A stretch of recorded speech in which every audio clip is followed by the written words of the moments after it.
I've always dabbled as an artist growing up and into my adult years, but it was in 2014 I painted Elsie, and the reason was that on the shed somebody had tagged it, and I instantly thought, man, it'd be nice to cover that up with something beautiful, and I thought of Elsie Yannick.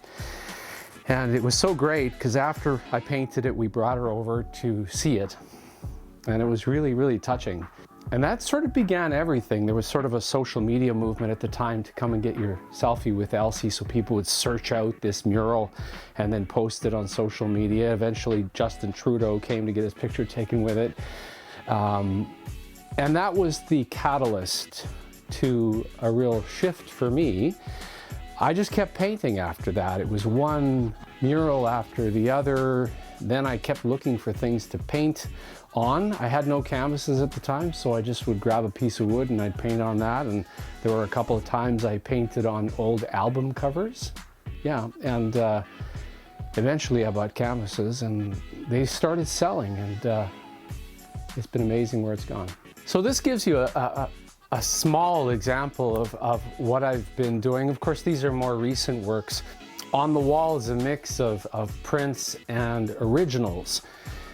This is a monkey. We were at Angkor Wat, which is one of the great wonders of the world, and we were in this air-conditioned vehicle, and it was time to get out. We're in the parking lot, and I opened my door, and this guy was right there, like literally right there. And he was posing for me, and so I took his picture, and that was the result. I am become somewhat known for painting ravens, and the reason is that after the fire, for whatever reason, I became very connected to the ravens and would have lots of conversations with them. They'd be up in the trees next to the studio, and I would be taking their pictures.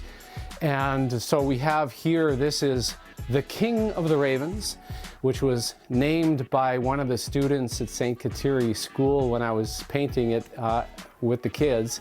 And over here is a pair of ravens in the snow. And they were so cute. They were just taking care of each other up in the tree during a brutal storm earlier this winter. And so I wanted to capture that. So that's a couple of examples. This is Mern's water buffalo. Mern is a lady that we built a house for Mern in Cambodia. And when we went back to visit her a year after we built her home, this guy was in a slough right by her house, and he was just staring at me. And so I knew I had to paint him, so I call that Mern's water buffalo. This is one of my favorites, actually. It's the happy hippo. It just makes me happy.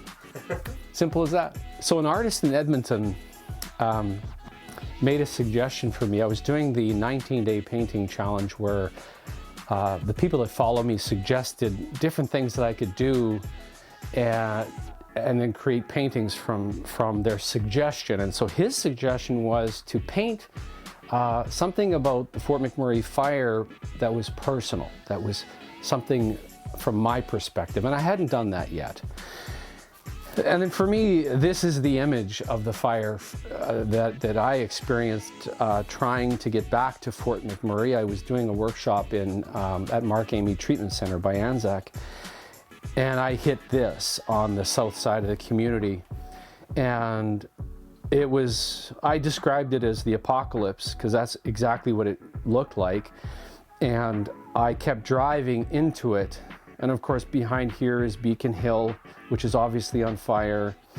And I managed to get a certain distance, but then the flames were everywhere, and I couldn't get home to my family. And so for me, this is deeply personal. And I almost didn't paint it for a whole series of reasons, but I'm glad I did, because a lot of people reacted to it positively, but also deeply emotionally. This was something that hit a lot of people really hard. It's called The Road Home.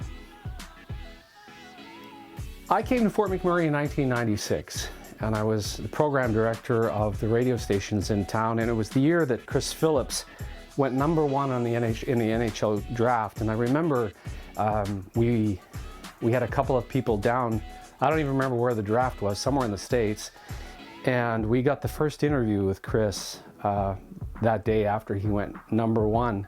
I also remember I always would see his dad waiting for the bus up in Beacon Hill because we used to drop our kids off there. So this is a painting I did of Chris Phillips.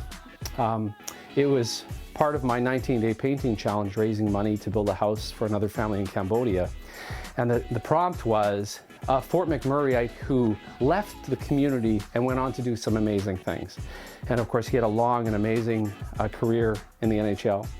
And what we're going to be doing is we have 2 of these, and we're going to be making them embellished prints, and they're going to be in our auction, and all proceeds are going to be going to Kids Sport with Buffalo to encourage young people in our community and give them access to sporting opportunities. So this was the very first piece when I really got serious about painting. And it was a photograph taken by a photographer named Joey Podlubny at the oil sands banquet. I don't remember the year, but Elsie was doing the prayer. And that was the first image that popped into my mind when I decided I want to paint something beautiful over top of the tagging that had happened on the shed. And after we brought her here to see it, she actually lent me her prayer book. And so written within the piece are all kinds of different prayers that she would speak at public events. As an example, O great Spirit, whose voice I hear in the wind, whose breath gives life to all the world. Prime Minister Trudeau, when he was here, read that, and he said, my God, that's the prayer I spoke at my brother's funeral. So it was really quite touching. So that was the first one, and I decided I wanted to paint historical figures important to Fort McMurray on the shed. It's a public throughway, so it's public space. So the second mural I did was Dorothy McDonald. Now Dorothy was our neighbor. She lived just down the back alley until the year she died in 2005, and her husband Rod is still a neighbor. And so he came over and watched as I brought Dorothy to life. And what's really wonderful is so many of their family members make a point of coming here to have a look at Dorothy. She was a fierce proponent of Fort McKay First Nation, and so much of what Fort McKay has today began with the fierceness and the determination of Dorothy all those years ago. We have Punch Dickens. Dickens Field is named for him. He was a legendary bush pilot. Jim Dory was a singer-songwriter from Fort McMurray, worked at St. Croix for many years. Passed away of cancer a number of years ago, and he was the man that built this studio and did a lot of singing and songwriting in this space, and I'm convinced that his spirit, his positive energy has allowed all the amazing things that have happened in the studio. And this is Tom Morimoto, and Tom, amazing guy. He was alive when I did this. It was shortly after he was here presenting at TEDx. And I remember 2 things. One, his handshake was the strongest handshake I've ever experienced in my life. And in the final year, or the year before he died, he was still golfing 3 times a week. Incredible guy. Lots of super stories, and a Fort McMurray, I call him Fort McMurray's Forrest Gump because he had encounters with Carl Clark and Punch Dickens and Wat May, going back a long ways. So a big piece of Fort McMurray history here.